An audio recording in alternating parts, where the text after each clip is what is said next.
What's up guys, Luca here, coming at you with a new deck profile. This time it's a Mermail deck profile. This is for the new October 2021 ban list. None of the cards in this deck has been hit, so it's definitely something to look forward to playing. And there's some cool combos in the deck that I can show later. But yeah, I'll get right into it and show you exactly what I play and what I personally recommend. Again, I wouldn't have to... I don't play the deck. I haven't been playing the deck since the start. I've only been playing it for a couple of weeks, but I think it's very good. But yeah, I'll stop talking. I play 3 Neptibus. This is one of the most powerful starter cards. Normal summon, send an Atlantean as cost, and then add another one from deck to hand. Usually sending Dragoons off this and adding another copy is probably the best way to do it. Then you play 3 Deep Sea Diva. Diva is the best normal summon in the deck. Better than Neptibus because this special summons Neptibus. So you normal summon Diva and special summon this from your deck, and then you do the combo then from there. Then Deep Sea, I played 3 Deep Sea Minstrels and 3 Atlantean Dragoons. Dragoons, of course, you need to play 3 of this in the deck because Dragoons is literally the bread and butter of this deck. You just want to keep adding from your deck to hand as much as you can to get as much resources as possible. Then you play I play 1 Theus because I don't play any of the lower Mermails. I don't play the Spike or the Gunda, so I only play 1 Theus.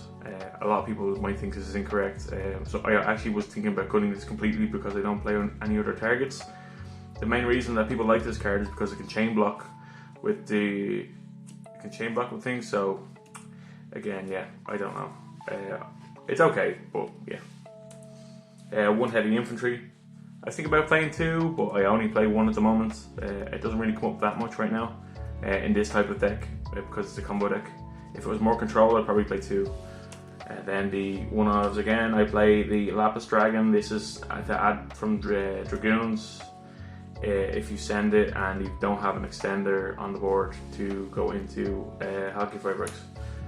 Then I play the Abyss Megalo. This card is such a boss for OTKing.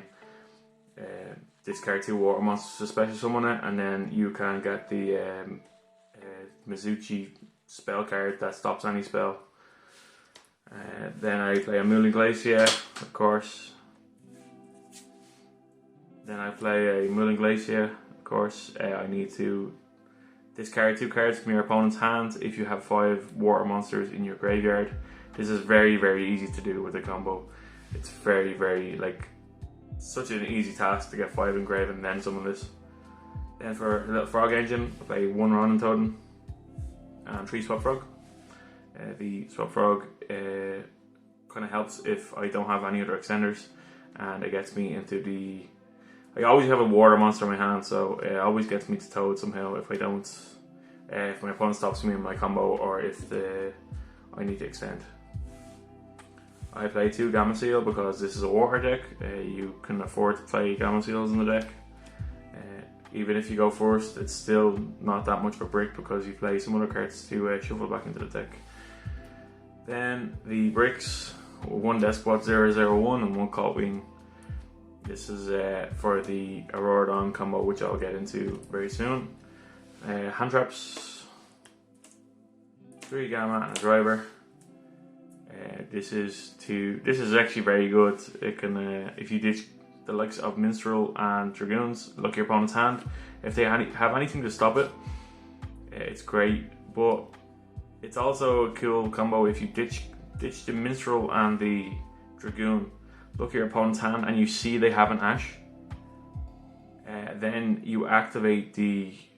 you don't banish the Ash, banish a different card. And then you will attempt to activate Goons Engrave, and they will Ash it, and then you can Gamma it from your hand because you have no monsters yet. It's kind of cool. Again, it's very situational, but it's kind of a cool thing.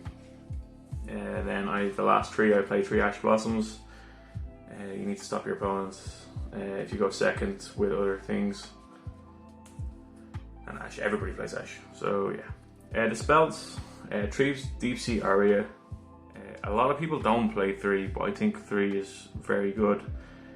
Banish a water monster from your graveyard and then add a level 4 or lower Sea Serpent. You could add Goons or you can add Prince or Deep Sea Diva, it's pretty good. I play 2 Mermail Greed. Well, it's more than Pot of Greed, but yeah, shuffle 2 bricks that you have, 2 water bricks, back into the deck and draw 3 cards and basically mulligan, but you get an extra card. 1 for 1, this is the special Prince from deck.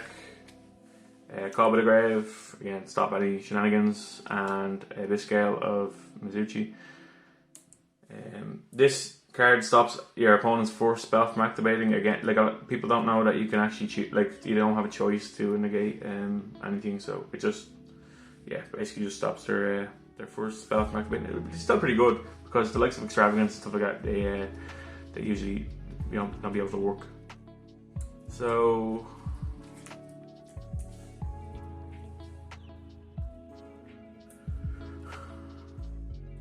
I go into the links. I play 1 with Starboy.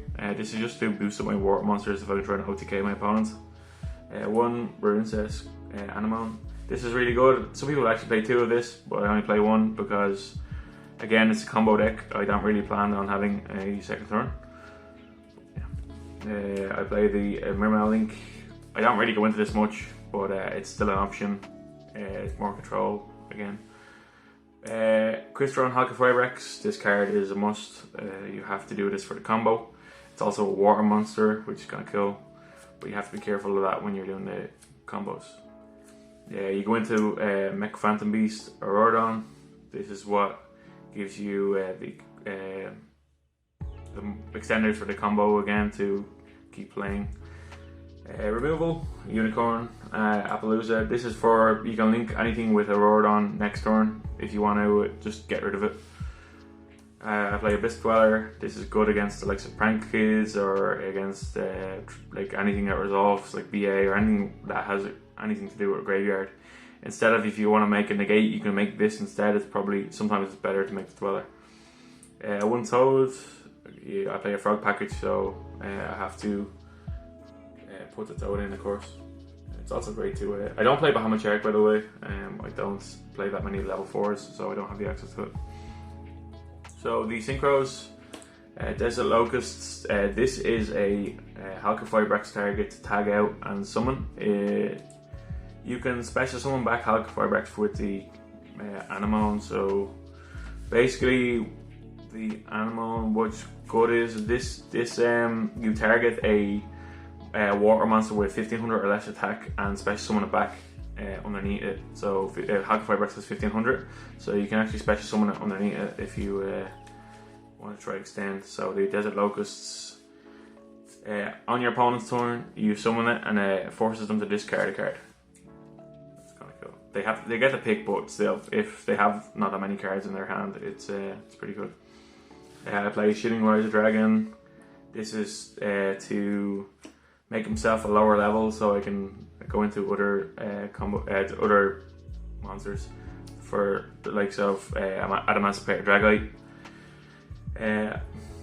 This is probably the only other deck that you can play this card in outside of Adamantipator, because it basically states if you have a water monster in your graveyard, you can negate spell or trap. So yeah, it's pretty good. Prima Donna. This card is very important in the deck.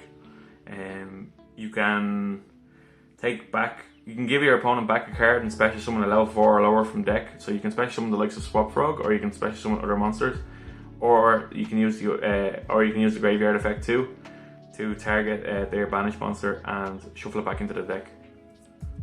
As I said, it's very important. And then the last 2 is 1 Warlord Savage Dragon and 1 Omega. Omega again is for an extra hand loop, and the Savage Dragon again is for if you want to stop a negate. So for side deck, I actually don't have a side deck built right now for this deck because it's very standard where you just play Lightning Storms and removal like Evenly Mash or Twin Twisters for this deck. But yeah, I highly recommend to pick your own extra deck and see exactly what will come up for you. Just basically put in common second cards again, like removal. But yeah, I'll get right into the combo.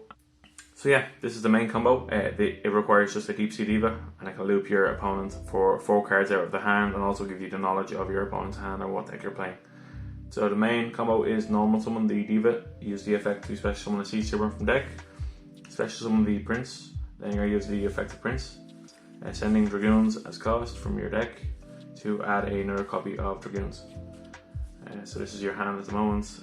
Dragoons will trigger to add a Sea Serpent. You're going to add a copy of Deep Sea Minstrel from your deck to your hand. From here, you want to discard the Minstrel and the Dragoon. Look at your opponent's hand. Banish your card from it. So let's just say this is 1 at the moment. Banish your card, and then the Dragoons will trigger then, adding a copy of Mermail, the Elemental Lord, from your deck to your hand. From here, you want to link away both of these for a Halka Fibrex, and then use the effect of Halka Fibrex to special summon a tuner. You're going to special summon your Despot 001. Be sure to not extend from here, just wait, because you have 5 water monsters in your graveyard for Mermail Glacier. If you extend, this will be 6. So this time you will special summon your Mermail Glacier, discard 2 more cards of your opponent's hand. So then that would be 3. It's 3. Then you want to link away one of these for a Auroradon. Auroradon effect will trigger, getting yourself 3 tokens. This will then trigger the Despot 1. Then you want to, since these are level 3, you want to link, you want to synchro summon for 7. You get a Prima Donna. Then from here, you want to activate the effect of Auroradon, tribute 2. So you're going to tribute the token and tribute the Prima Donna to special summon from deck a Mecha Phantom Beast. So from here, you will summon your Coltwing. Then you can say Prima Donna Chainlink 1 and Coltwing Chainlink 2, or Coltwing Chainlink 1, Prima Donna Chainlink 2, depending on what your opponent has. Prima Donna will put the banished cards that you banish from Minstrel until the end phase back into their deck, so they will not get it back. So that is 3 successful cards looped at the moment. Then you're going to get your 2 tokens from Coltwing, and that will trigger the 001 in your graveyard to come back. Then you will synchro with the last 2 tokens and the 001 for a Shooting Riser Dragon, and then Shooting Riser Dragon will send a monster from deck to grave and decrease its level by that level. So I usually just send a Deep Sea Minstrel from deck to make it a level 4. Then from here you can synchro again with the Coltwing and the Riser Dragon for Omega. Omega, then you can use it and banish yourself until the end until your next standby phase. Banish your card, so that will be 4 cards from your opponent's hand. So you end on the Mermail Glacier and a Auroradon in your hand. You can go a different route instead of summoning Omega if you want to just loop your opponent for 3. For 3, you can just go into a Warlord Savage Dragon instead and equip the Halka Fibrex for 2 negates. But yeah, that is the main combo. If you like the video, please like and comment what you want to see next. I'd really appreciate it, and I really hope you enjoyed it. I hope to make more videos soon. So yeah, thanks guys, and have a good day.